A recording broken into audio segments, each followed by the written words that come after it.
รูปมาตกลงกันว่าเขาจะทำกิจกรรมกันอย่างใดอย่างเข้าปริวาสนั้นเปิ้นก็จะตกลงกันว่าเนอะว่าแรงนะ5 โมงปลาย6 โมงปลายเนี่ยห้ามพระสงฆ์เข้าออกใครจะเข้าก็เข้าก่อนนั้นใครจะออกก็ออกก่อนนั้นแล้วก็ไปจนถึง6 โมงมาเจ้านะห้ามเข้าห้ามออกเนี่ยตั้งแต่6 โมงนับ6 โมงบัดแรงถึง6 โมงบัดเจ้าอีกนะ1 ราตรีนั้นเปิ่นนับกันถ้าใครเข้าใครออกช่วงนั้นก็ทำให้วัดเปิ่นเสียวัดในการเข้าปริวาสเปิ่นเสียก็มีการอธิษฐานบอกวัดนะบอกวัดเก็บวัดบอกวัดเก็บวัดอยู่อย่างอันถ้าเป็นเวลากี่ราตรีก็ว่ากันไปส่วนมากนะจะเข้ามานัด6 ราตรีนะปริวาสนี่กี่ราตรีก็ได้แล้วแต่เปิ้นจะตกลงกันแต่มีกฎมีระเบียบที่อย่างที่บอกเนี่ยแล้วก็มีการสมทานธุดงควัตของแต่ละรูปแต่ละองค์หรือว่าบางทีสมทานหมู่สมทานด้วยกันเป็นหมู่ว่าเขาจะเนี่ยอย่างอีกันนะ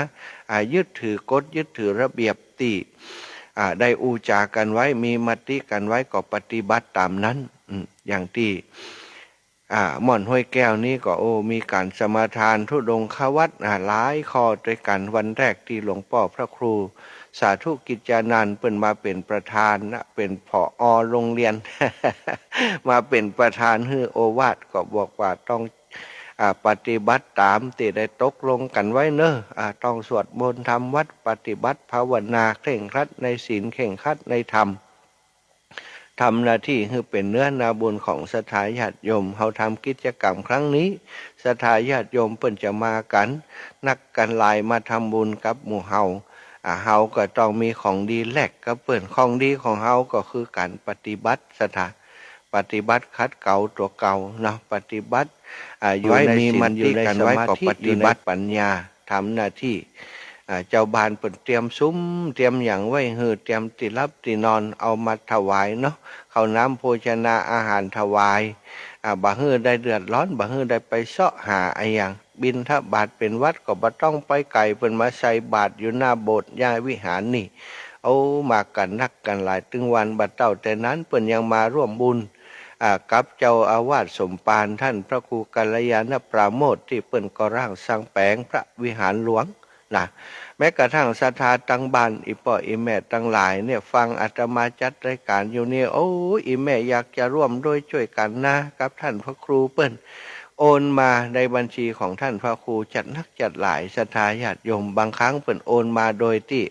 บ่ได้แจ้งบอกมาก็มีกันเนาะท่านพระครูว่าสตังค์เข้าบัญชีมาบอกฮู้ของไผท่านมหาอินะผมก็บอกฮู้เหมือนกันอาจารย์เพิ่นบ่แจ้งผมถ้าแจ้งผมก็คือเพิ่นจะส่งสลิปมาที่ผมก็จะประกาศให้ทราบอย่างค่ำคืนที่มาผ่านมาเนี่ยครอบครัวของโยมแม่ขจรสารปีเนาะน้องรัตนาพรน้องก็ว่าปีบอกฮู้ถ้าจะน้องอยู่พอสีหน้าแล้วนะถ้าจะอายุบ่ปอนนักต่อใดตัวเก่าที่ส่วนใหญ่จะห้องคนอื่นว่าปีว่าน้องนะถ้าปีบางทีก็ถ้าอายุ60ขึ้นไปก็จะห้องว่าแม่ห้องด้วยลูกด้วยหลานของเปิ้นครอบครัวแม่ขจรสารพีนี้ถ้าอาตมาได้ได้จ้าไปตั้งสถานีวิทยุเรื่องนั้นเรื่องนี้เปิ้นก็มักจะประวารณาตัวได้ร่วมบุญโดยทุกงานสถาวันก่อนก็รอพระที่วัดเหล่ามณฑาทิพย์ครอบครัวอีแม่ก็ร่วมบุญไป200 บาทนะรอพระเจ้าเกาตือวันนี้แต่คืนนี้ได้ประกาศเรื่องของวันก่อนเนาะประกาศเรื่องของปริวาสอย่างต่างๆอีแม่เปิ่นฟังแล้วเปิ่นก็ฝากร่วมบุญมาหอมทุกบุญเลยวัดหม่อนฤาษีวันนั้นก็หอมวันนี้ก็หอมแหมละแต่คืนก็หอมบอกว่าโยมแม่อีแม่เปิ่นฝากหอมมาเน้อท่านอาจารย์100 บาทฝากหอมลูกขมูลของวัดวัดหม่อนฤาษีของเฮาที่นี่เนาะก็รับทราบแล้วก็แจ้งให้ครูบาอาจารย์ทราบแล้วก็เอาปัจจัยอีแม่เปิ้นมักจะโอนมาที่บัญชีของอาตมาเพราะว่าเป็นบัญชีที่มันจำง่ายแล้วก็เปิ้นมีอยู่ในมือนะน้องรัตนาพรเนี่ยเปิ้นทำหน้าที่เป็นคนดูแลโยมแม่โยมป่อ ก็อนุโมทนากับโยมครอบครัวปออุดมแม่ขจรสารพีเนอะครอบครัวของเปิ่นทำบุญด้วยกันถึงปอดถึงแม่ถึงลูกเปิ่นฮักกันซะทาทำบุญนี่บ่เคยหันว่าอีแม่คนเดียวอีปอคนเดียวเนี่ยรัตนาพรคนเดียวกับแหมคนหนึ่งจื่ออย่างหุ้คนเดียวเนี่ยบ่มีจะเหาะจะยะด้วยกันจะทำด้วยกันเป็นครอบครัวตลอดเปิ่นมีความผูกพันกันเนาะวันก่อนก็แจ้งให้อาตมาทราบท่านอาจารย์โยมแม่ขจรโยมป่ออุดมได้โยมป่ออุดมสารพีโยมแม่ขจรสารพีได้เอาปัจจัยไปถวายที่ท่านพระอาจารย์สาธิตธีรปัญโยแล้วเนอะอีนะคือปัจจัยที่เปิ่นได้ฮับปากอาตมาไว้เนาะตอนนั้นอาตมาไปช่วยงานครูบาอาจารย์ท่านพระอาจารย์สาธิตธีรปัญโยที่สถาบันธรรมาภิวัตรสถา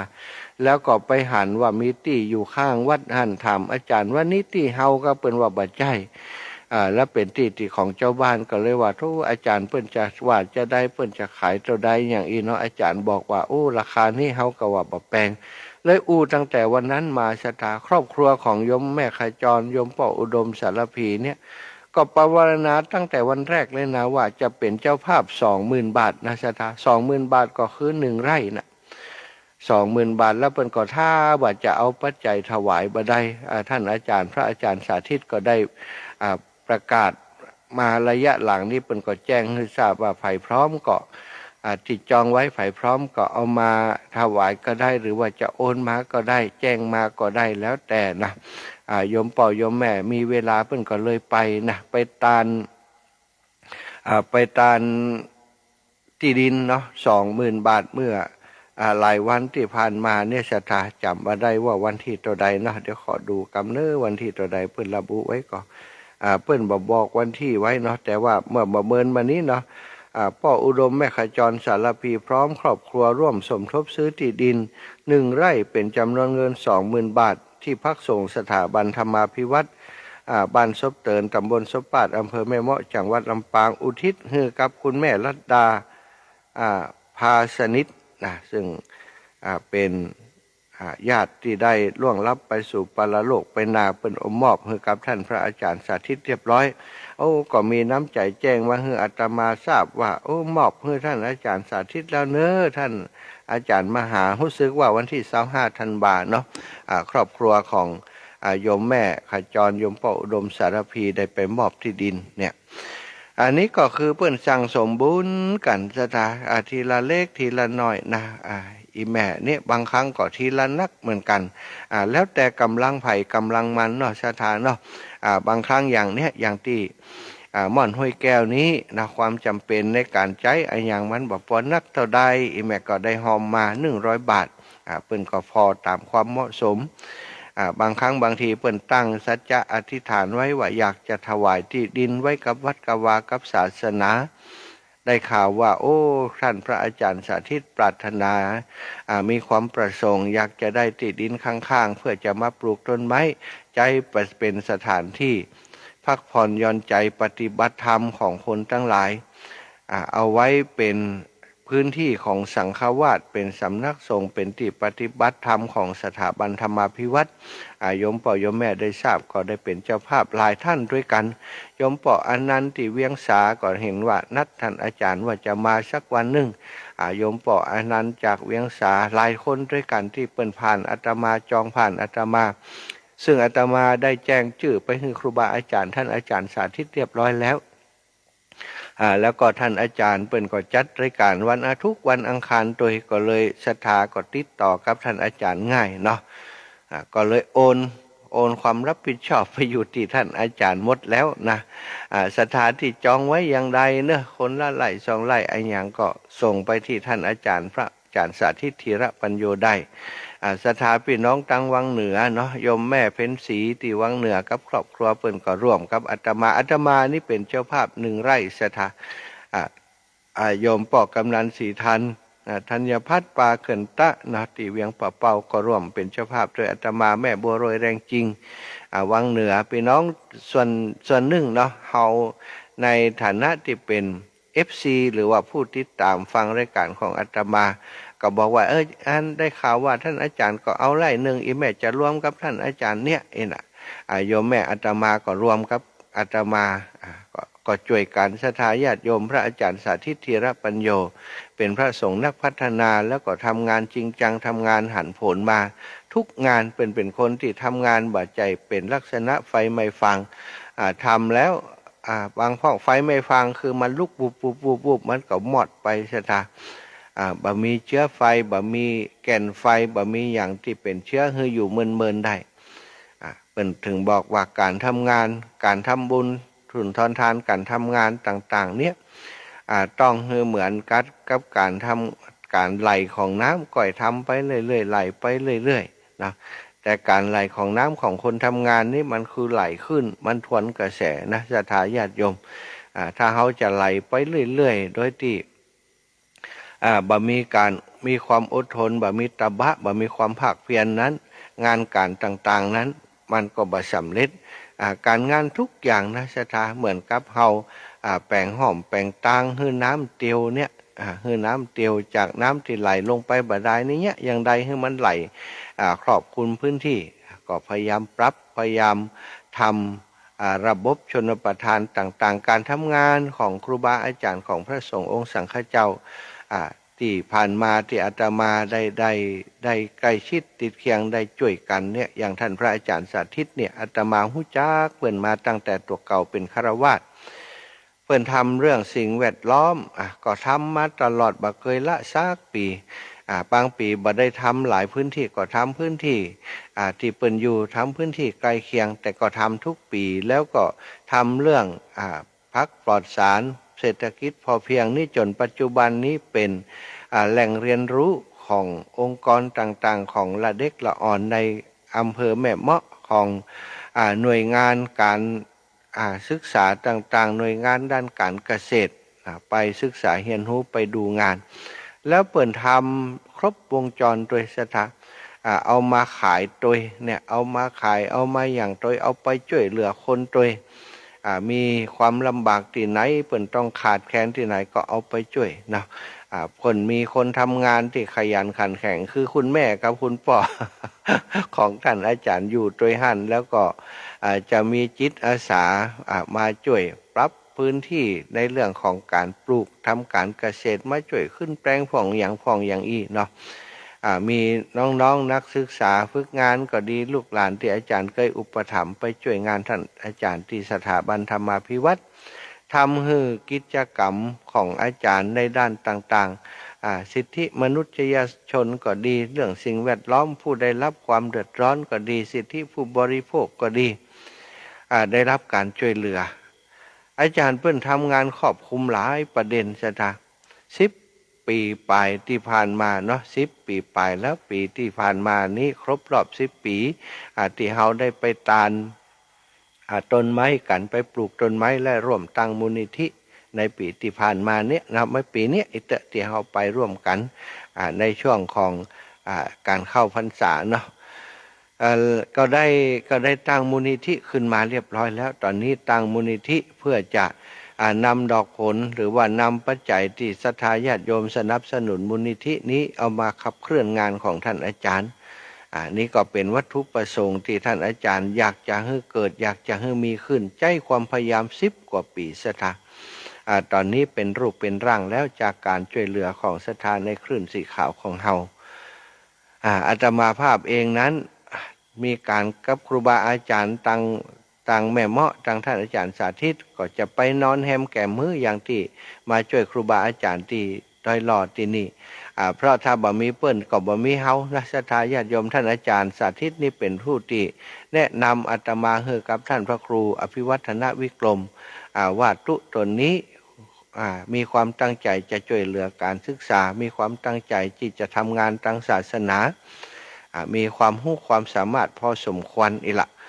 ท่านอาจารย์ได้รู้จักผ่านทางท่านอาจารย์สาธิตถ้าบ่มีท่านอาจารย์สาธิตแนะน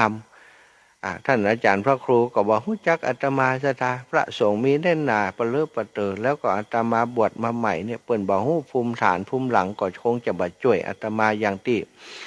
ศรัทธาได้หันถึงวันนี้โอ้ครูบาอาจารย์ทั้งเพศก็เมตตา เนื่องจากว่าได้ทราบได้รู้เนาะว่าอาตมาเป็นคนอย่างใดใช้เวลาปี2 ปีเหมือนกันที่อยู่กับ3 ปีที่อยู่กับครูบาอาจารย์มานี่ก็พิสูจน์บางสิ่งบางอย่างให้อาจารย์ครูบาอาจารย์ได้หันว่าอัตลักษณ์ความเป็นตัวตนของอาตมาเป็นอย่างใดนะเปิ้นก็เลยเข้าใจดูแลอุปถัมภ์ค้ำจูดูแลอาตมาเนาะ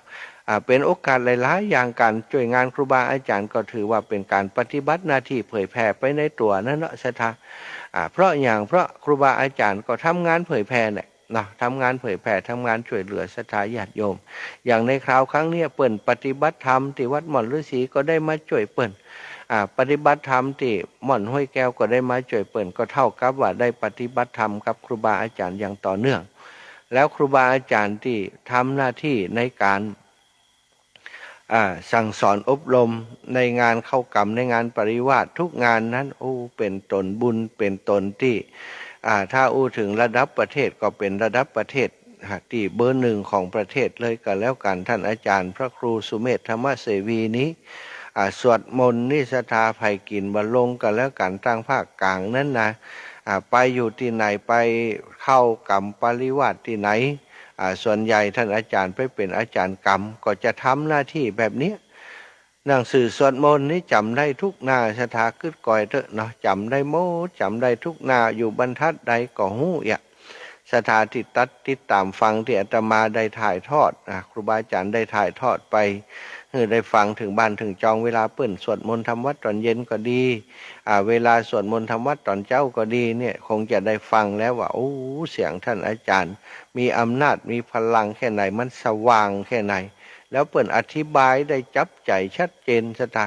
อธิบายบทสวดบทนั้นบทนี้ทำไมจะต้องสวดแล้วได้อะไรอย่างอธิบายให้ฟังทำให้เฮานี่มีเหมือนกับจะทำสมาธิไปโดยมีความรู้ไปโดยถ้าบ่อธิบายอย่างท่านอาจารย์เปิ้นนำมาอธิบายให้เฮาฟังเนี่ยเฮาก็บอกว่าบทนั้นสวดได้บ่อย่างบทนั้นสวดได้บ่อย่างแม้กระทั่งอาตมาเป็นมหาปรริญญามันแปลบ่ใช่ตันซะตาอาตมาปรริญญาต่ำปรริญญาธรรม4ประโยคบ่ได้นักได้หนาต่อครูบาอาจารย์เปิ้นวางฟ้องเปิ้น6ประโยค8ประโยค9ประโยคนะซะตาตัวเก่าได้4ประโยคเห็นมาเมินแล้วตัว มันลืมไปแล้วนะอันนี้ก็เป็นสิ่งที่ได้ปฏิบัติธรรมกับครูบาอาจารย์ได้หันปฏิปทาของครูบาอาจารย์มันเกิดความซาบซึ้งขึ้นในจิตในใจศรัทธาอาการที่อยู่ในได้อยู่ใกล้นักปราชญ์ใกล้อยู่ใกล้ครูบาอาจารย์ที่มีความรู้ถือว่าเป็นเนื้อนาบุญของเฮาเหมือนกันนะศรัทธาเฮาได้อยู่กับครูบาอาจารย์ได้เรียนรู้เหมือนกับได้เรียนลัดโดยเปิ้นไปนะถ้าจะไปเสาะไปงมกับตัวเก่าคนเดียวเนี่ยคงบัดเก่าที่จะมาฟังครูบาอาจารย์ประสบการณ์ทั้งชีวิตเปิ้นได้เอามาแนะนำพร่ำสอนบอกกล่าวให้เฮาได้มาแนะนำการปฏิบัติได้แนะนำได้การสวดมนต์ทำวัดก็ทำให้หันสวดโยโกห้องสวดอย่างใดทำนองเป็นอย่างใดความหมายเป็นอย่างใดเรียงลำดับสวดธรรมจักรกับปวัตนสูตรทุกเจ้าทุกคำทุกเจ้าทุกคำสถาจนมันเข้าหูซึมซับไปเฮือสถาญาติโยมที่ฟังอยู่ทั้งบ้านได้ฟังแล้วก็ชื่นอกชื่นใจไปด้วยท่านก็ได้อธิบายทำไมต้องสวดธรรมจักรเป็นธรรมใหญ่เป็นธรรมที่พระพุทธเจ้าได้แสดงเป็นครั้งแรกเป็นภูกแรกเป็นกันแรกจากนั้นก็45พรรษาขยายความของธรรมจักรกับปวัตนสูตรออกไปเป็นการเริ่มต้นเคลื่อนกงล้อแห่งธรรมสถาท่านอาจารย์เพิ่นจะสวดได้แม่นยำบ่พ่อหนังสือนะที่ศรัทธาฟังอยู่ทั้งบ้านเนี่ยบ่มีหนังสือนะท่านอาจารย์พระครูสุเมธธรรมเสวีนี่บ่ใจหนังสือเลยแล้วครูบาอาจารย์หลายรูปหลายองค์ก็บ่ใจหนังสือเพิ่นจำได้กันหมดศรัทธา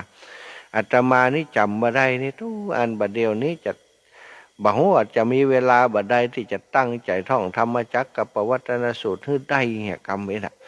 มันม่วนดีสถาถ้ามันได้แล้วมันสวดเข้าจังว่ากันเวินในนี้เฮาต้องพอหนังสือไปต้วยตันพ่องบัดตันพ่องก็มีเหมือนกันนะอาตมาน่ะ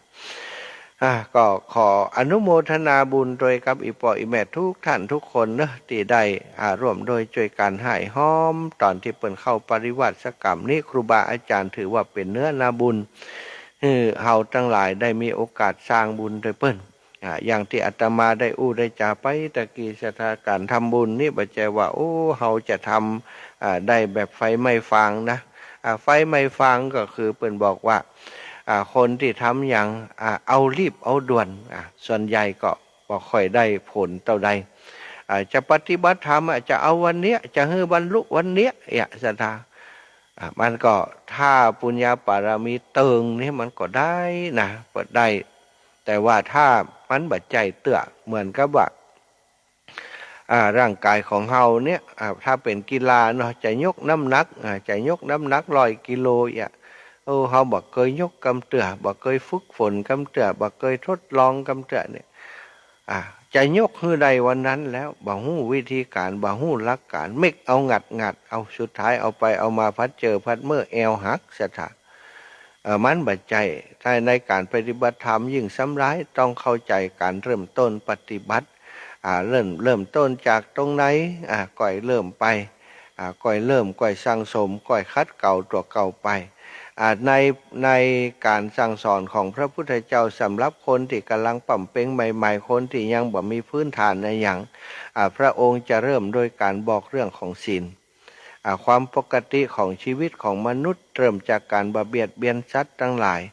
ให้คนได้มีเมตตาบเบียดเบียนสัตว์ทั้งหลายจิตของคนที่มีเมตตาจิตของคนที่บเบียดเบียนเนี่ยสถามันจิตเป็นจิตที่พร้อมที่จะสว่างสุดใสเป็นจิตพร้อมที่จะน้อมนำเข้าสู่การปฏิบัติคัดเก่าแต่อันเป็นคนขี้จิขี้ทีเป็นคนขี้จมขี้แจ้งขี้ด่าขี้เดียดเป็นคนที่หันแก่ตัวเป็นคนที่หันแต่ประโยชน์ส่วนตนจะมาปฏิบัติธรรมนี่มันค่อนข้างจะยากศรัทธาคนอย่างนี้บางครั้งบางทีก็ใจเร็วด่วนได้จะเอาวันนี้หันเปิ่นปฏิบัติธรรมแล้วเปิ่นบอกสงบเย็นเขาจะประหารมันยากเรานั่งสมาธิเนี่ยแค่นั่งบ่ได้จุมภูมินี่นั่งยังไดก็ได้กะจะโลมานั่งเลยจะเอาวันนี้จะหันวันนี้นะศรัทธามันก็เป็นไปบ่ได้นะพอเป็นไปบ่ได้พอนั่งแล้วมันบ่เกิดผลอย่างเพราะยังบหารอย่างสิอย่างมืดตันติ๊ก ถอยไปเหี่ยก็จบต่ออันเองบางของเอาง่ายๆแค่การรักษาศีลเนี่ยสถาศีล5ของเฮาเนี่ยเดี๋ยวก็เต็มเดี๋ยวก็ขาดเดี๋ยวก็บกพร่องเดี๋ยวก็บริบูรณ์มันบ่แน่นอนเสมอไปบางครั้งบางทีอันบ่มีเหตุให้ฆ่าสัตว์ตัดชีวิตไปกึดว่าตัวเก่านี่เฮารักษาศีลบริสุทธิ์เฮาบ่เคยฆ่าสัตว์นะตัวเองยังบ่เจออารมณ์โกรธอารมณ์เกลียดของตัวเก่ากับแต่ยังบ่กึดไปถึงติดตัวพลั้งเผลอกับแต่บ่ฆ่าสัตว์นี้มันมีเอาเจตนาเป็นที่ตั้งนะศรัทธาเขาว่าบ่เชื่อบ่คนบ่ฆ่าสัตว์นี่บ่เคยย่ำมดกะบ่เคยฆ่าทบยุงไก่บ่เคยกะก็เกยกันหมดเนาะย่ำมดย่ำแมงสัตว์เล็กสัตว์น้อยนี่แต่ละวันนี่เสียชีวิตกับเฮาไปบ่ฮู้เท่าใดนะที่เฮาบ่ฮู้ตัวศรัทธาแต่บ่ฮู้ตัวนี้เรียกว่าบ่มีเจตนาเพราะว่าสรรพสัตว์ทั้งหลายเอาจากตั้งแต่จุลินทรีย์ที่มีชีวิตเนี่ยศรัทธามองหันด้วยตาก็มีมองบ่หันด้วยตาก็มีด้วยความประมาทพลั้งเผลอซ่อนยุดใต้สิ่งกีดขวางเฮาบ่หันไปเนี่ยฮือเปิ้นตายอย่างอีกก็มีบ่ได้มีเจตนาบ่ได้มีอันนี้อย่างอีกก็บ่ได้ผิดศีลอย่างต่างสักอย่าง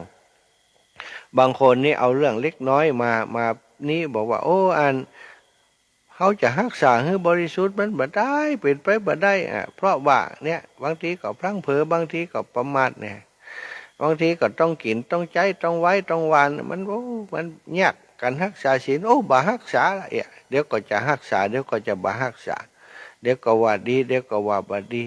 มีความหวั่นไหวอยู่ตลอดเวลาความเชื่อมั่นบ่ค่อยมีเหมือนกับไม้ที่ปักในขี้เลนเดี๋ยวก็จะเอาเดี๋ยวก็จะถอยเดี๋ยวก็จะเอาเดี๋ยวก็จะถอยอย่างนี้บ่ถือว่าเป็นผู้ที่ปฏิบัติธรรมตามพระพุทธเจ้าพระพุทธเจ้าบอกว่าถ้าตั้งใจแล้วก็ขอให้มั่นคงในจิตใจที่ตั้งไว้อย่างมั่นคงนั้นถ้าเกิดอย่างศีลเนี่ยถ้ารักษาข้อใดบ่บริบูรณ์ก็พยายามต่อไปพยายามสำรวมกายวาจาใจสำรวมกายวาจาใจเพื่อจะรักษาสิ่งที่มันเป็นประโยชน์นั้นมันอยู่อย่างยืนแล้วเป็นประโยชน์เกื้อกูลแก่ตน รักษาศีลก็ต้องอาศัยความสม่ำเสมอคัดเก่าไปชะตาโอ้อันนี้ผิดศีลนู่นนี่หู้ตัวเก่าก็มาบอกคืนศีลบอกคืนศีลรับศีลแห่งใหม่สมาทานศีลแห่งใหม่อันนี้สถาใจความพยายามใจความอดทนสั่งสมไปทานปารมีก็เหมือนกันนะเอาอยากจะได้บุญเขาอยากจะได้บุญนักจะเอากำเดียวอันนั้นโลอาตนจะเอากำเดียวเปิ่นอันทำบุญอย่างต่างๆโอ้ทำกำบาท2 บาท10 บาท20 บาทจะได้บุญเท่าใดฮะสู้เฮาบ่ได้เฮาทำกำร้อยกำพันกำหมื่นกำแสนแต่ว่าทำครั้งเดียวยั้งหายชับตลอดชีวิตบ่ได้ทำแห่งสักคำก็มีนะบางคนศรัทธาประสบความทำไปแล้วหวังจะถูกหวยรวยทรัพย์หวังจะให้ใดนั้นใดนี้อธิษฐานเรื่องนั้นเรื่องนี้ทำไปแล้วบ่ได้เป็นอย่างอธิษฐานไว้สักคำโอ้บ่ได้อย่างทำบุญไปมีเพราะมันจะทำดีได้ดีเนี่ยทำบุญได้บุญเนี่ยบ่มีบางคนกึดไปอย่างอันก็มีศรัทธาทำบุญนี่ถามว่าได้ตอนใดมันได้ตอนที่เขาทำแล้วแม้กระทั่งกึดว่าจะทำนี่มันก็ได้ความสุขกันแล้วทำไปก็ได้ตอนที่ทำมันแล้วบุญนี้มันแบบเป็นตัวเป็นตนแบบเป็นเลขคือเขาหันนะศรัทธาบุญมันแบบได้ตอบกลับมาเป็นเงินเป็นทองแต่ตอบกลับมาเป็นความสุขใจแต่คนตั้งหลายส่วนใหญ่เอาไปเป็นข่าเหมือนกับว่าถ้าทำบุญแล้วก็ไปต่อรองใครได้นั้นใครได้นี้ถ้าถูกหวยรางวัลที่1อันนี้บางคนนักนะบ่ได้ทำสักหน่อยนะมาอธิษฐานขอเลยถ้าข้าเจ้านี่นะถูกหวยรางวัลที่1นะจะมาแปลงนั่นฮือนะจะมาแปลงนี่ฮือนะที่วัดนี่นะบนไว้สตา แล้วก็ไม่ได้ทำส่วนใหญ่โอ้หวยรางวัลที่1สตาขนาดทำยังบ่ทำครับแต่มาบนไว้บ่ได้หรอกมาจมมาอู้ไว้บ่ได้ถูกมาแล้วจะมาแต้มหัวจะมาหอมสักล้าน2 ล้านไปเนี่ยถ้าถูกมา4-5 ล้านโอ้ล้านนี้ก่อนนักอะละนะเอาไปแยะอย่างก็ได้เหลือ100ก็พอ มันก็เลยไปได้อย่างเนาะทำบุญอย่างอี้บ่ได้จะทำบุญให้ได้บุญแต่ทำบุญด้วยความบริสุทธิ์ใจโอ้เปิ่นหายเปิ่นหอมจะได้ก่อยสั่งสมไปเฮาบ่ใจเนี่ยอย่างไฟไม่ฟางถ้าไฟไม่ฟางมันก็วูบเดี๋ยวก็หายไปวูบเดี๋ยวก็หายไปแต่ถ้าเฮาทำบุญโดยความตั้งอกตั้งใจก่อยสั่งสมไปเรื่อยๆความสุขมันก็เกิดขึ้นเรื่อยๆทำบุญมั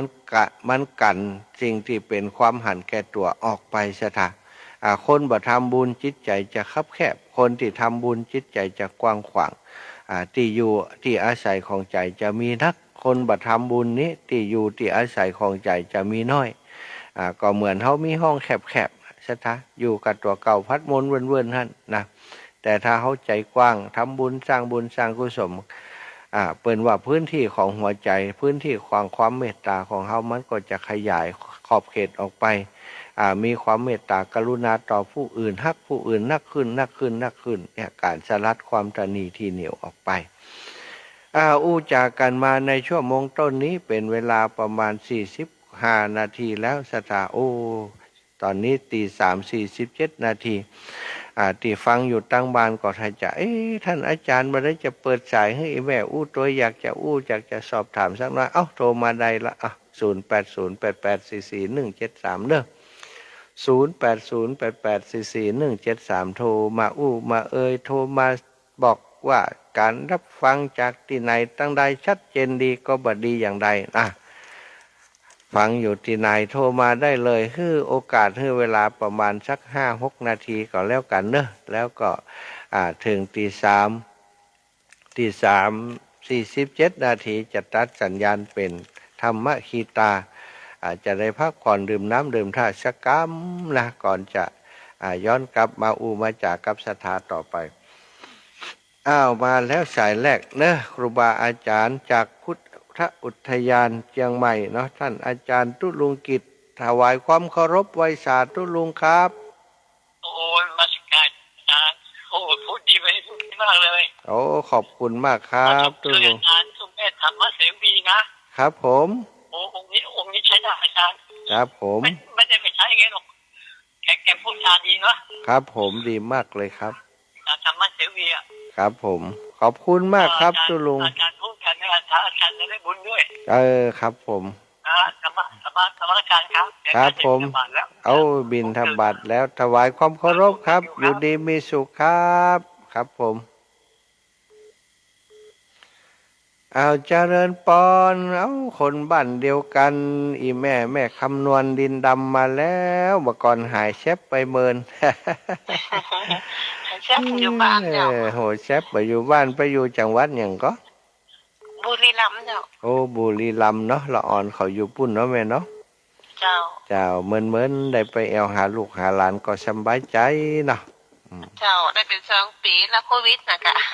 นักกรรมได้ปะกันไปแอวหาเขาปีใหม่นี่มาอยู่ก้าละอ่อนเขาแกไหนก็มาด้วยเขานะคะเขามาหาปริญญาลูกเขาอยู่กับปีพุทธวาแล้วเจ้าโอ้กะครับปริญญาที่ไหนเชียงใหม่กับเจ้าเป็นจบหยังมอชอกจบอันเจ้า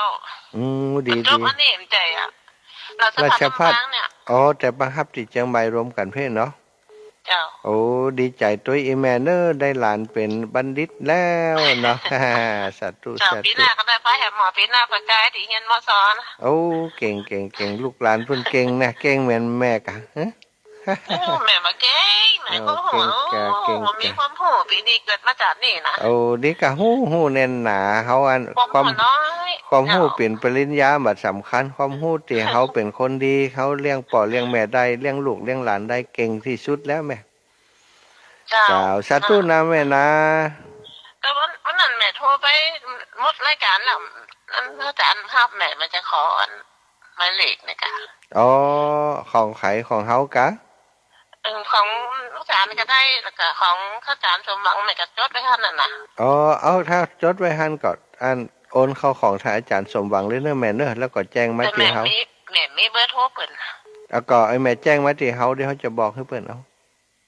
เจ้าแม่จดไว้หั่นน่ะเจ้าโอนเข้าของเปิ้นเลยแม่เจ้าหอมตัวใดแม่จะเอาหน้าที่ว่าเพิ่นเพดานบนน่ะกับเพดาน300เนาะกับอันจะเอาหลอดให้เฮียหลอด400เนาะก็โอนมาที่เปิ้นเลยเนอะโอนมาที่เปิ้นเดี๋ยวเขาก็จะประกาศเฮาจดเฮ้อแม่ก็แม่จะถวายอาจารย์เห็น100เป็น500นะอันอีแม่โอนมาที่ของเฮาก็ได้แล้วก็เฮาจะเดี๋ยวเฮาจะใส่ซองให้เปิ้นเอาเป็นการโอน2เตื้อเลขของเฮาอีแม่มีแล้วอย่างมีนะมีก็เดี๋ยวอันหลังรายการเดี๋ยวเฮาโทรกลับเอาเนาะเจ้าสาธุแม่สาธุเดี๋ยวค่อยอุกันกลับไปสาเจ้าป้อน้อยบุญฝันพระโนครอีป้อไปสาข้าวท่านมหาสาธุ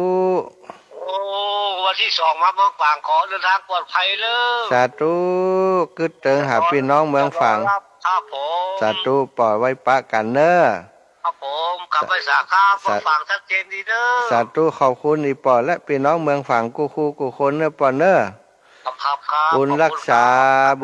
าพี่น้องหมู่เฮามีความสุขกันกุคนอายุวันโนสุขังปรังป่อสาธุ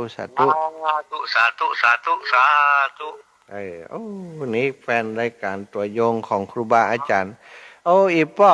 ถึงอีป้อตะกี้นะอีป้อได้ข่าวว่าจะมาหาท่านอาจารย์นี่กะครับผมนมัสการท่านมหาเนี่ยอยู่ลำปางเนาะใช่ไอ้ป่อคนเดิมนั่นน่ะมหาสมชาติคนเดิมนั่นน่ะตอนนี้วันที่29นี่ผมจะเจ้าวันนี้ผมจะไปส่งนี่แหละผมจะขึ้นไปเพื่อมาเหมาะ29เดือนมกราคมมกราครับดีครับป่อเพราะว่า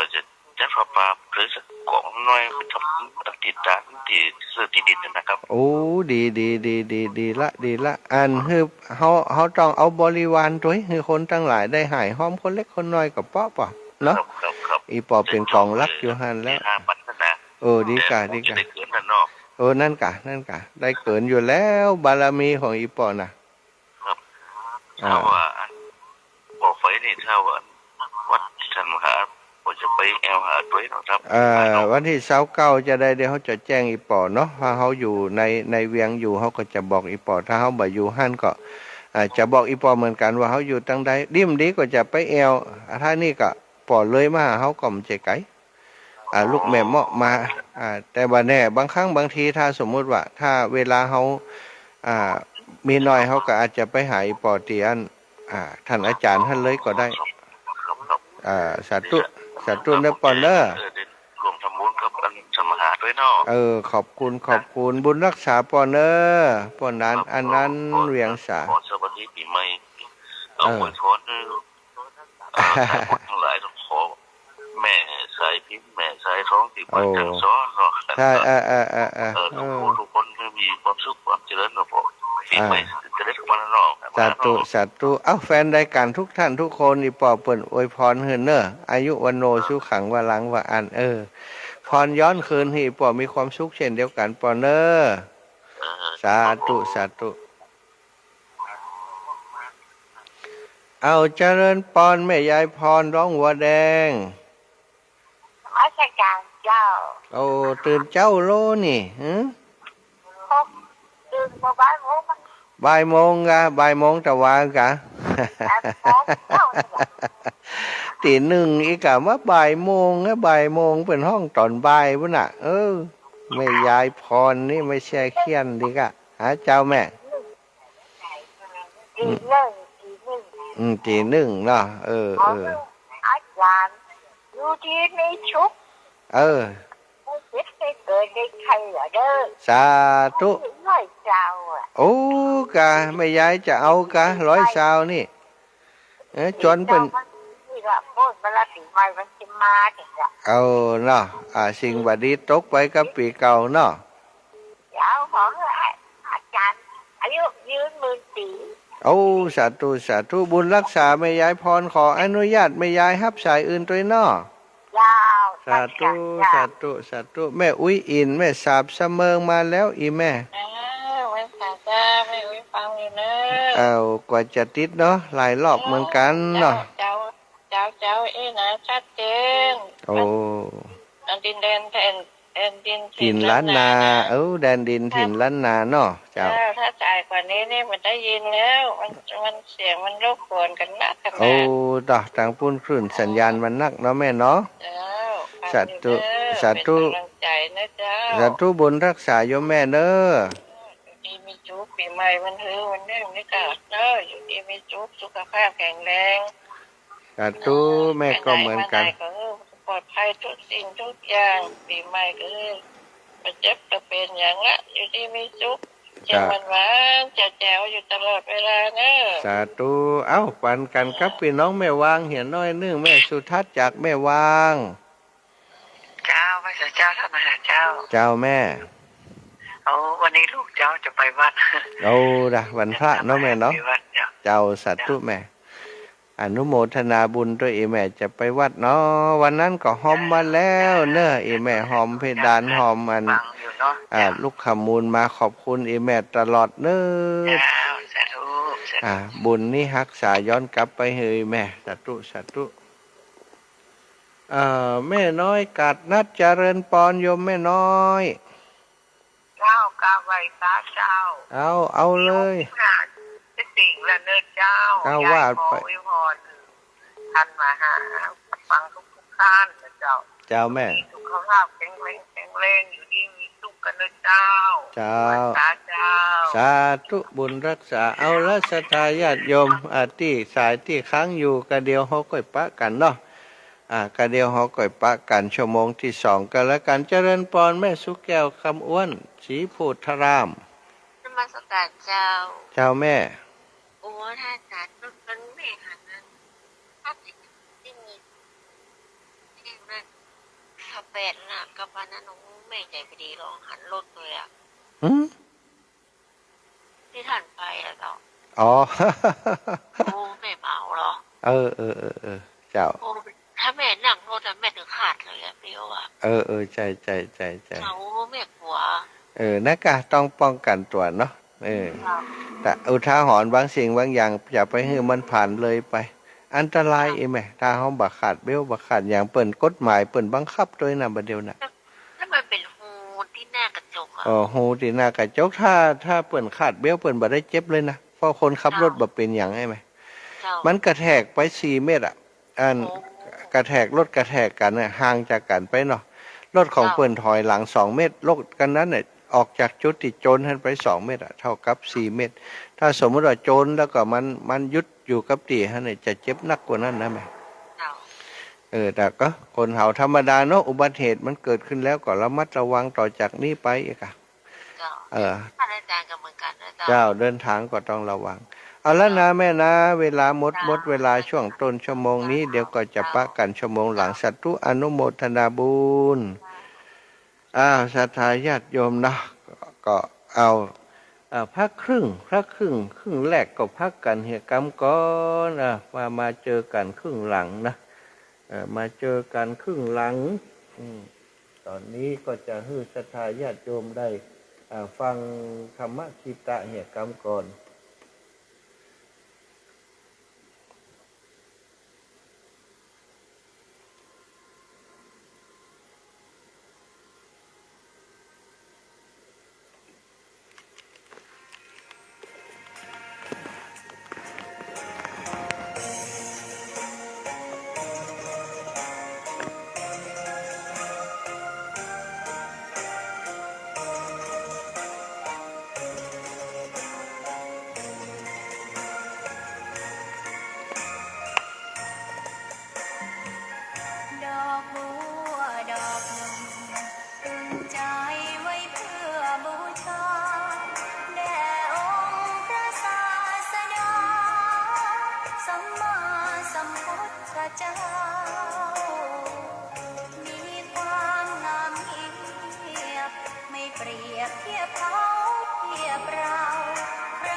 ว่องไว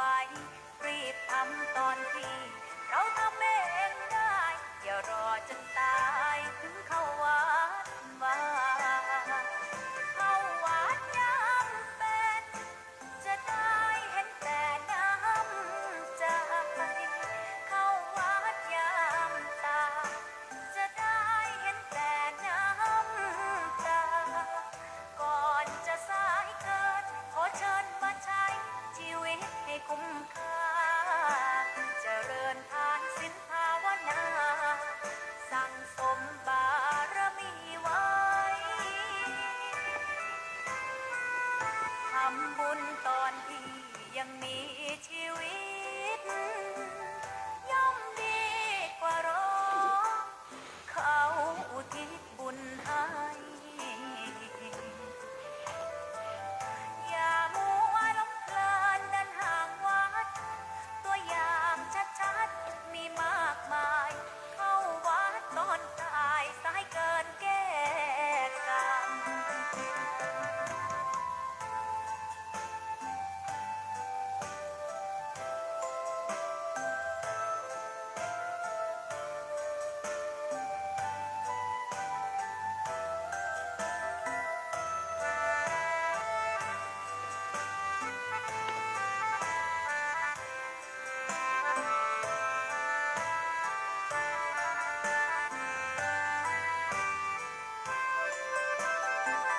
เข้าวัดยามเป็นจะได้เห็นแต่น้ำใจเข้าวัดยามตาจะได้เห็นแต่น้ำตาก่อนจะสายเกินขอเชิญมาใช้ชีวิตให้คุ้มค่าเจริญทานศีลภาวนาสั่งสมบารมีไว้ทำบุญตอนที่ยังมีชีวิตย่อมดีกว่ารอเขาอุทิศบุญให้อย่ามัวหลงเพลินเดินห่างวัดตัวอย่างชัดๆมีมากมายเข้าวัดตอนตายสายเกินแก้กรรม เข้าวัดยามเป็นผลบุญหนุนนำเข้าวัดยามเป็นจะได้เห็นแต่น้ำใจ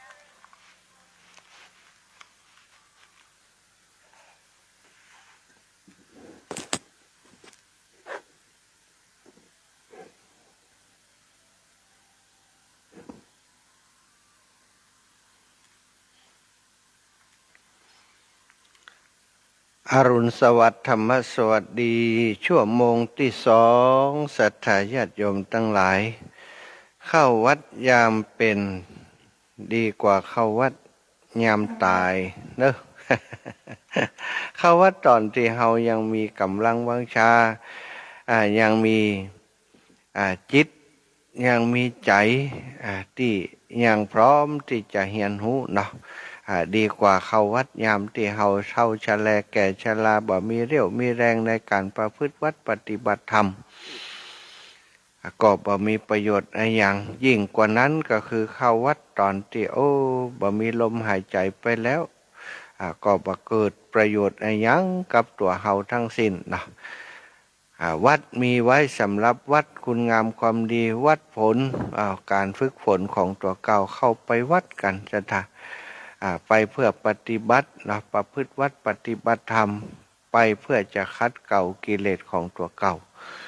ถ้าเฮาเสียชีวิตไปเห็นแล้วเฒ่าแก่ไปเห็นแล้ววันเวลา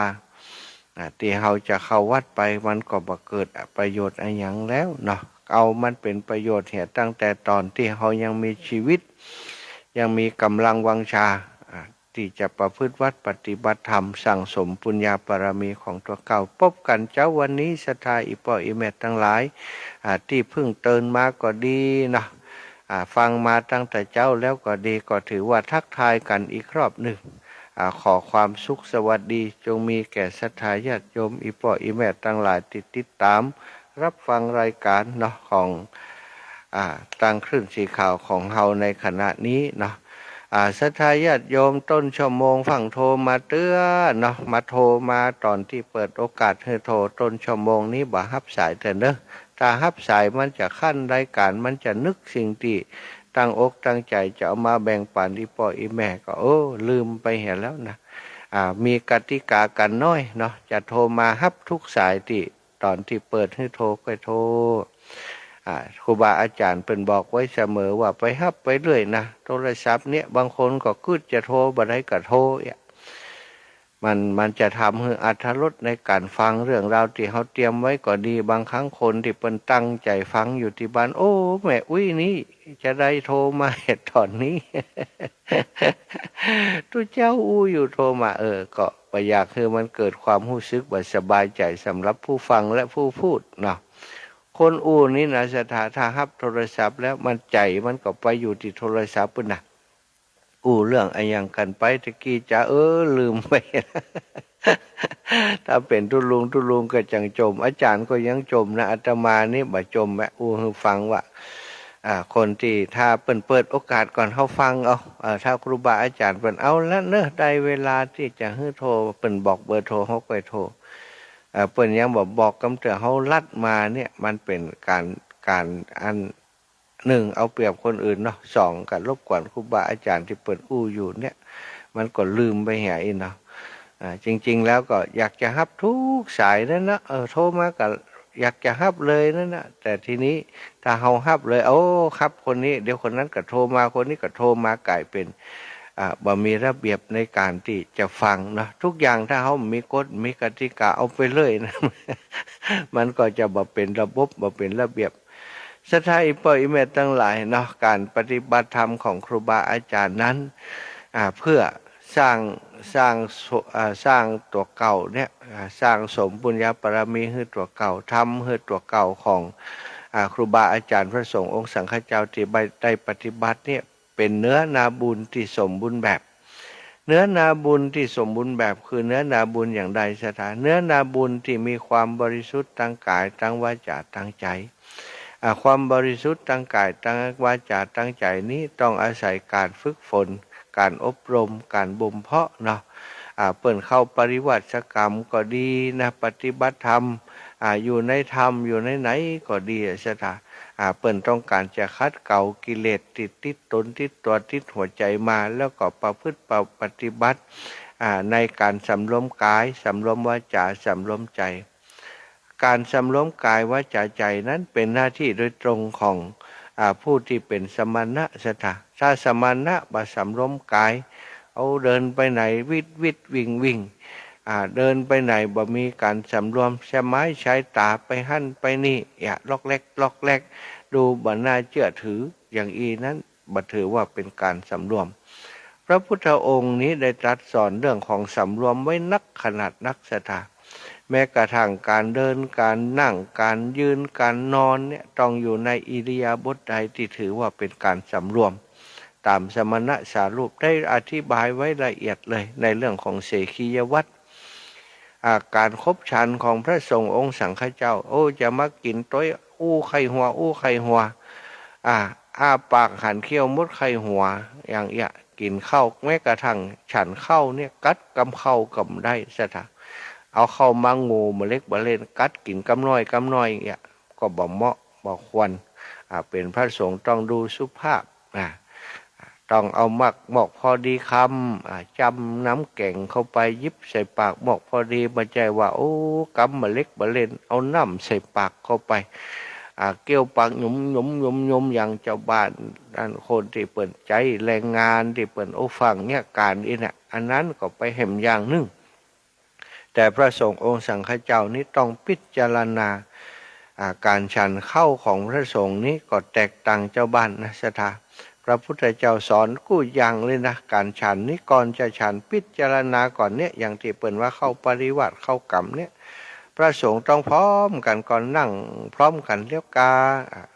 พระมหาเถระที่เป็นประธานสงฆ์ดูอัน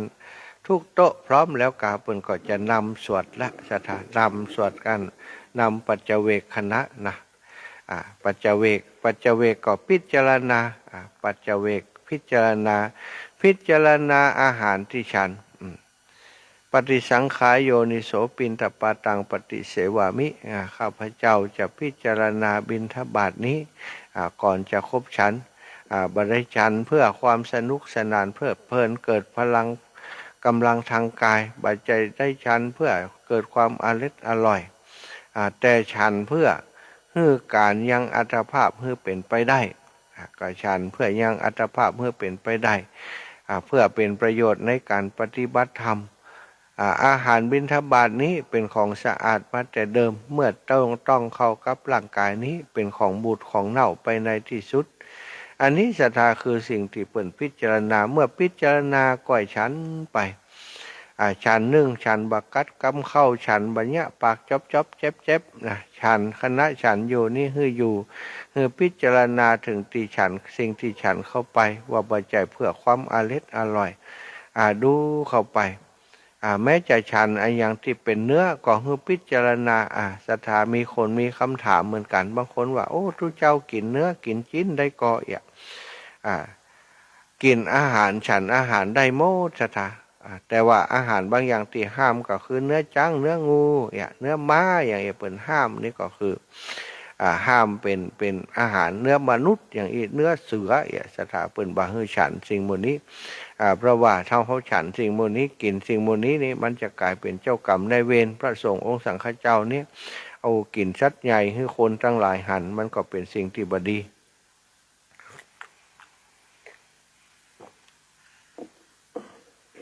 อันนี้ก็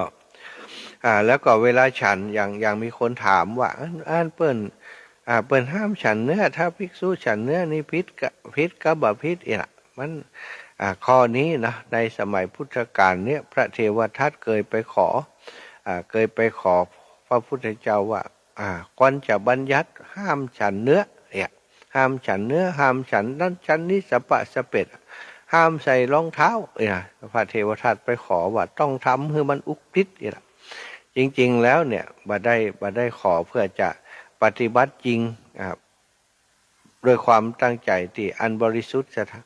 ขอเพื่อจะทำให้ตัวเก่านี้เด่นกว่าพระพุทธเจ้าอีกพระพุทธเจ้าบ่ได้บัญญัติไว้แต่เทวทัตนี่จะบัญญัติจะอวดดีจะเอาสิ่งที่ตัวบัญญัติเนี่ยไปข่มกับที่พระพุทธเจ้าเป็นบัญญัติพระพุทธองค์บ่ฮือปอนในข้อนี้บ่อนุญาตในเรื่องนี้พระองค์บอกว่าขอให้ฉันอาหารจะไปคิดว่าเป็นเนื้อเป็นผักเป็นอะไรอย่างภิกษุมีหน้าที่รับบิณฑบาตต้องเป็นคนเลี้ยงง่ายเป็นคนเลี้ยงง่ายก็คือเปิ้นเอาอย่างใส่บาตรมาที่เป็นอาหารที่เปิ้นกินเขาก็กินได้แต่ยกเว้นชัดใหญ่ที่ได้ว่าไปตะกี้นั้นส่วนหนึ่งก็ยกเว้นถ้าหู้ว่าเป็นเนื้อของสัตว์นั้นสัตว์นี้ก็บ่ควรจะฉันแต่อย่างสัตว์น้อยสัตว์ยังที่เปิ้นทำอาหารถวายเฮานี้สถาพระองค์บอกว่ากึดเหมือนกับว่าบัดเดี๋ยวนี้ถ้าอย่างฉันอาหารนี่กึดว่าเหมือนกับคนที่เปิ่นเดินทางไกลไปในทะเลทรายอันแห้งแล้งครอบครัวสามีภรรยาและลูกเดินทางไปด้วยกันปรากฏว่าระหว่างทางนั้นลูกทนความอดอยากบ่ไหวบ่ได้กินน้ำบ่ได้กินท่าบ่ได้กินข้าวเดินผ่านทะเลทรายไปลูกน้อยตายก่อนความอดทนของร่างกายละอ่อนมันสู้บ่ได้โอ้ลูกตายไปทีนี้พ่อแม่ก็ใกล้จะตายแล้วเหมือนกันบ่มีอาหารกินหลายวันสถาใกล้จะตายโอ้ยะอย่างใดเพื่อจะให้มีชีวิตรอดอยู่ในทะเลทรายแห่งนั้นมีลูกก็ตายไปแล้วถ้าจะปล่อยละไว้หั่นก็เป็นบ่เกิดประโยชน์อะไรยังบ่เกิดประโยชน์อะไรยังก็คือเน่าผุพังไปแล้วตัวเก่าก็คงจะตายตามไปก็เลยเอาลูกนั้นมาแหล่เนื้อชะตาแหล่เนื้อของลูกออกมาแหล่เนื้อของลูกออกมาเอามาตากแดดไว้แล้วก็เอามาจี่เอามาปิ้งกินเอามาจี่มาปิ้งกินศรัทธาญาติโยมพระองค์ได้ตรัสบอกว่ากินเนื้อกินอาหารเหมือนกับที่กินสามีภรรยาคู่นั้นกินเนื้อของลูก มันจะอร่อยเพลิดเพลินสนุกสนานไปได้อย่างไรซะท่าคือกึดอย่างอันคือระลึกถึงอย่างอันถ้าเขาบักกึดอย่างอันเนี่ยจิตใจของเขาไปเพลิดเพลินในรสชาติของอาหารก็เป็นเหยื่อของกิเลสจะมีไผ่พ่องซะท่ากินจิ้นลูกของตัวเก่าแล้วโอ้ล้ำกินแหมแปลงลูกไม้แหมฆ่าลูกตัวเก่าเอามาปิ้งกินคงบ่เป็นไปบ่ได้พระสงฆ์ในพุทธศาสนาก็เช่นเดียวกันการฉันเนื้อฉันยังของพระสงฆ์เนี่ยศรัทธาเปิ่นก็บ่ได้คิดว่าเป็นเรื่องของความอร่อยถ้าตามหลักข้อเท็จจริงนั้นคือระลึกถึงอย่างพระพุทธเจ้าได้พระองค์ได้ตรัสสอนไว้เขาจะเข้าใจว่าเรื่องนี้เป็นสิ่งที่มันเป็นการคัดเกลาเนาะเป็นการคัดเกลาเป็นการที่ต้องระมัดระวังทุกอย่างบอกว่าบาดอย่างตั้งเตียวการกินการบริโภคของพระสงฆ์ช่วงที่เฮามาปฏิบัติธรรมกันอยู่ที่วัดม่อนห้วยแก้วนี้ครูบาอาจารย์ก็นำปฏิบัติเคร่งครัดทุกอย่างทุกประการศรัทธาการคบการฉันแล้วแต่ศรัทธาญาติโยมเปิ่นจะจัดอย่างมาบ่มีการที่จะต้องไปร้องขอว่าเอานั้นเอานี้มายะเนื้ออันนี้บ่ล้ำบ่มีศรัทธาเปิ่นถวายอย่างมากก็ฉลองศรัทธาตามที่ศรัทธาญาติโยมเปิ่นทำมาถวายฉันอาหารบัดจะได้เพื่อความเพลิดเพลินสนุกสนานฉันเพื่อจะให้อัตภาพเป็นไปได้เพื่อจะให้การปฏิบัติของตัวเก่ายังอยู่ได้อยู่ปฏิบัติได้นี่คือสิ่งที่ทำกัน การเดินกันเหินของพระสงฆ์สมณะผู้สงบต้องสงบสงเงียมเจียมตัวการนุ่งก่อนห่มปริมณฑลพระสงฆ์เข้าไปในบ้านต้องห่มคลุมห่มหื้อ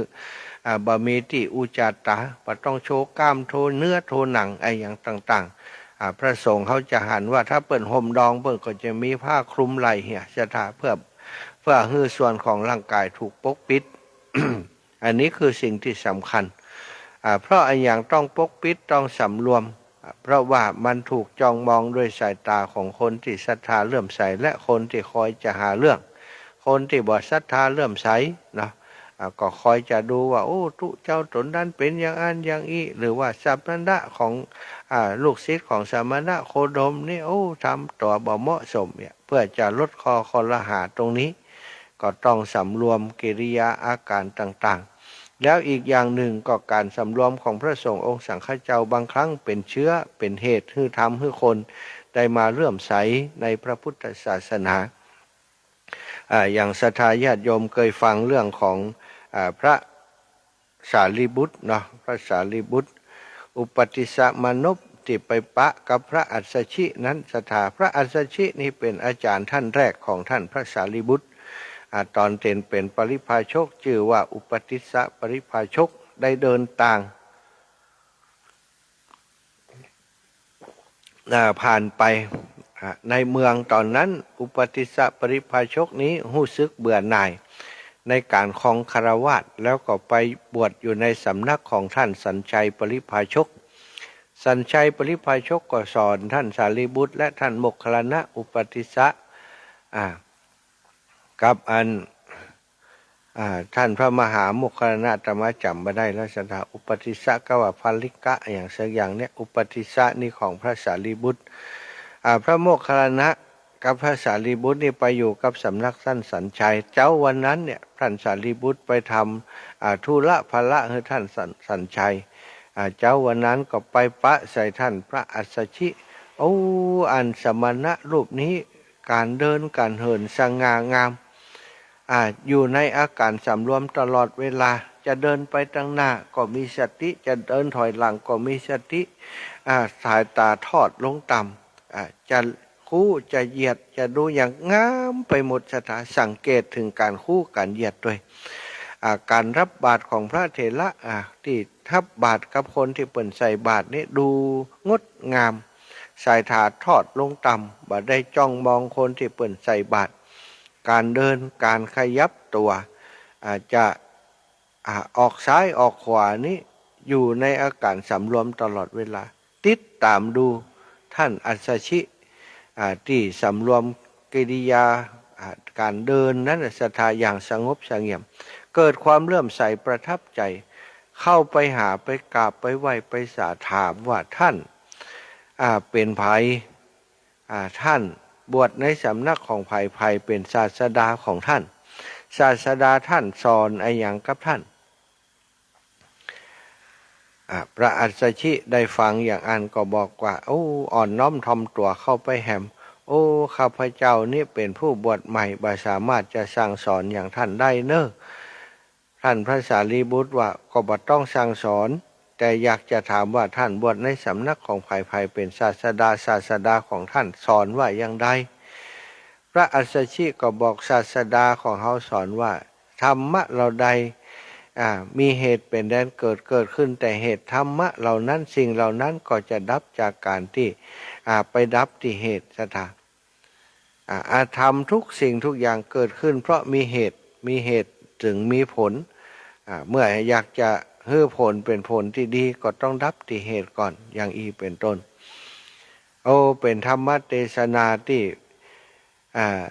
ท่านอุปติสสมานพได้ฟังจากพระอัสสชิแล้วก็เกิดศรัทธาเลื่อมใสเริ่มต้นการศรัทธาของพระสารีบุตรของอุปติสสมานพนั้นเกิดจากการหันกิริยาอาการที่สำรวมของท่านพระอัสสชิก่อนศรัทธาพระอัสสชิที่เปิ่นสำรวมขณะบิณฑบาตมีสายตาทอดลงต่ำการก้าวเดินการเหินอย่างต่างๆเป็นไปด้วยความสำรวมทุกอิริยาบถหันแล้วเกิดความประทับใจเกิดความเลื่อมใสเข้าไปไหวไปสาด้วยความนอบน้อมซ้ำไปสนทนาธรรมโดยเปิ่นซ้ำสนทนาธรรมที่มีเป็นถ้อยคำที่ฟังแล้วมันรื่นหูมันเพราะหูถ้อยคำวาจาก็มีความอ่อนน้อมถ่อมตัวบ่ได้ถือว่าตัวเองนี้อันเปิ่นถามแล้วก็จะต้องเย่อหยิ่งต้องโต้ตอบอวดภูมิอวดอย่างอันนี้เปิ่นบ่ได้เป็นคนแบบนั้นศรัทธาพอพระสารีบุตรได้ฟังอย่างอันแล้วก็เกิดความเลื่อมใสศรัทธาบอกว่าท่านไปก่อนเลยท่านอยู่ที่ไหนพักอยู่ที่ไหนศาสดาของท่านอยู่ที่ไหนเขาจะไปกราบเขาจะไปกราบศาสดาของท่านเดินทางไปก่อนเนอะศรัทธาอันนี้ก็คือครั้งแรกเนาะที่พระสารีบุตรหรือว่าอุปติสสมานพนั้นได้พบกับอาจารย์ของเปิ้นคือพระอัสสชิต่อมาท่านพระสารีบุตรในเวลาจะนอนนะศรัทธาญาติโยมก่ออันหันหัวไปตังที่พระอัสสชินั้นเปิ้นอยู่มีคนบอกว่าเป็นถึงอัครสาวกเวลาจะนอนนี่แต่ไหวทิศทั้งหลายด้วยกายท่านบอกว่าเฮาบ่ได้ไหวทิศทั้งหลายสิ่งที่เฮาทำสิ่งที่เฮาปฏิบัตินี้เฮาอันระลึกถึงคุณของครูบาอาจารย์ของเฮาต่างหากเฮาบ่ได้อัน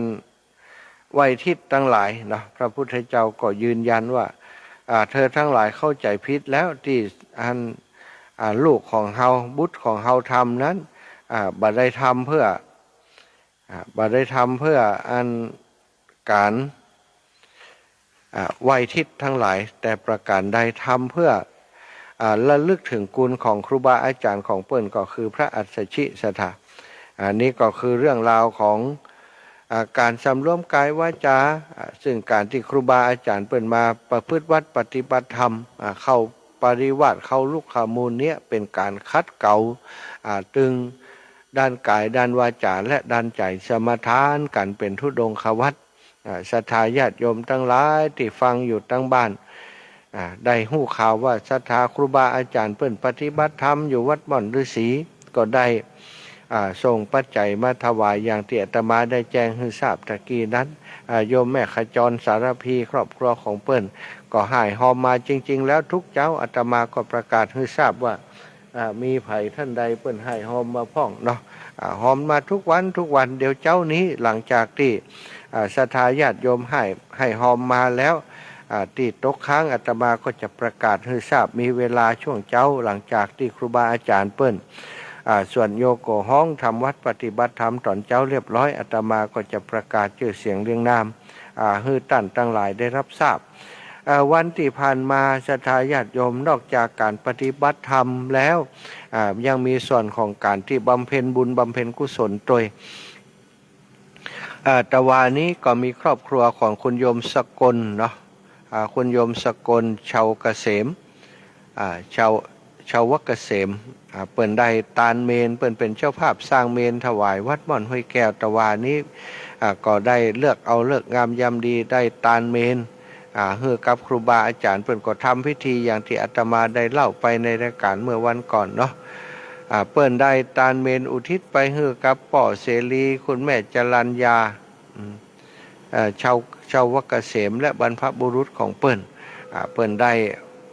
ประกอบพิธีเสร็จไปตวาสถากับอนุโมทนาบุญเอาเนอะส่วนกิจกรรมในวันนี้หลังจากทำตอนเช้านี้สักกรรมตอนนี้เสียงะฆังเมงมาแล้วเนาะกำเดียวเปิ้นก็จะเปิดธรรมสังเวชนะสถาซึ่งเปิ้นก็เปิดให้ฟังทุกวันเป็นสิ่งที่ดีศรัทธาญาติโยมอาตมาอยากให้ศรัทธาญาติโยมได้ฟังบรรยากาศโดยครูบาอาจารย์เปิ้นที่เปิ้นปฏิบัติธรรมที่นี่ฉะนั้นอาตมาก็จะจัดรายการถึงเวลาที่ประเดี๋ยวนี้ครูบาอาจารย์ถ้าเปิ้นมาเปิดเครื่องธรรมสังเวชออกแล้วอาตมาก็จะให้ศรัทธาญาติโยมได้ฟังด้วยกันว่าโอ้ในพื้นที่เปิ้นเนี้ยยังกันอยู่เขาก็จะได้ฟังด้วยเปิ้นเนาะ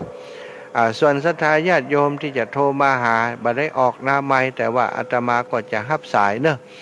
ศรัทธาญาติโยมที่ต้องการจะจะจ่ายยังก็บ่จำเป็นต้องออกหน้าไมค์ก็ได้ออกหลังไมค์ก็ได้ให้กำลังใจกันหรือว่าจะมาให้มาหอมอะไรยัง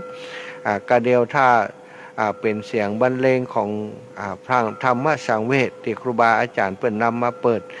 ถ้าศรัทธาได้ฟังก็ฟังไปด้วยกันเหมือนกับว่าได้มาอยู่ในบรรยากาศด้วยกันที่วัดม่อนห้วยแก้วที่นี่ได้มาร่วมปฏิบัติธรรมกับครูบาอาจารย์ที่วัดม่อนห้วยแก้วที่นี่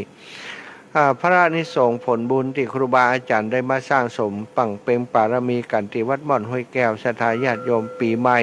จะมาถึงแล้ว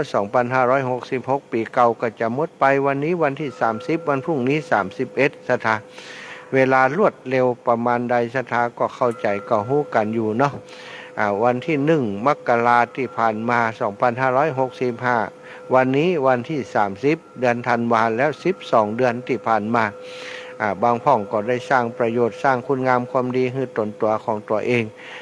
บางพ่องก็กึศจะยะนั้นจะยะนี้บ่ได้ทำสักกรรมบ่เป็นหยังศรัทธาสิ่งที่ล่วงพ้นไปแล้วก็ปล่อยมันแต่ว่าปีใหม่วันนี้เวลานี้เฮายังมีวันดีของเฮาอยู่ยังมีลมหายใจอยู่สร้างคุณงามความดีสร้างสมปุญญาบารมีกันมีโอกาสทำบุญสุนทรทานก็ทำมีโอกาสรักษาศีลก็ทำมีโอกาสปฏิบัติธรรมก็ทำกันสั่งสมให้มันครบมันค่อยจะได้เป็นเสบียงไปหน้าสัมปรายภพคนเฮาบ่ฮู้ชีวิตจะจบวันใดแต่วันนี้ฮู้ว่ายังหายใจอยู่มีโอกาสจะสร้างคุณงามความดีอยู่ก็มันสั่งสมอบรมตัวเก่าปฏิบัติกันอย่างที่ครูบาอาจารย์ได้มาปฏิบัติธรรมที่นี่เนาะก็เพื่อว่าจะเป็นเนื้อนาบุญคือศรัทธาญาติโยมอีพ่ออีแม่ทั้งหลายได้บุญได้กุศลด้วยกันฉะนั้นท่านทั้งหลายที่มาทำบุญที่ม่อนฤาษีก็ดีบ่ได้มาก็ดีทำบุญที่ตั้งบ้านก็ดีถือว่าได้บุญเท่ากันบ่ได้ทำบุญจักบาทนะก็อนุโมทนาในสิ่งที่ครูบาอาจารย์เป็นทำอีพ่ออีแม่ก็ได้บุญแล้วเอาละเนอะสำหรับเจ้าวันนี้ก็จะขอลาศรัทธาญาติโยมไปโดยเวลาเพียงเท่านี้ในส่วนของการสนทนาธรรมกันจะให้อีพ่ออีแม่ทั้งหลายได้ฟังบทธรรมสังเวชที่ครูบาอาจารย์ได้นำมาเปิดในงานที่นี่เนาะฟังด้วยกันไปเนอะศรัทธาทั้งหลายกระเดียวก็จะสลับซับสายไปเป็นเสียงบรรเลงของต่างสถานีวิทยุที่ออกอากาศนำสัญญาณจากต่างวัดม่อนห้วยแก้วนะไปให้ศรัทธาญาติโยมได้ฟังบรรยากาศพร้อมกันไปเนอะสำหรับเจ้าวันนี้อาตมาภาพที่มาแทนทุลุงก็ขออำนวยอวยพรให้ท่านทั้งหลายมีความสุขความเจริญเนาะจัตตารโอธรรมาวทันติอายุวโนสุขังพลัง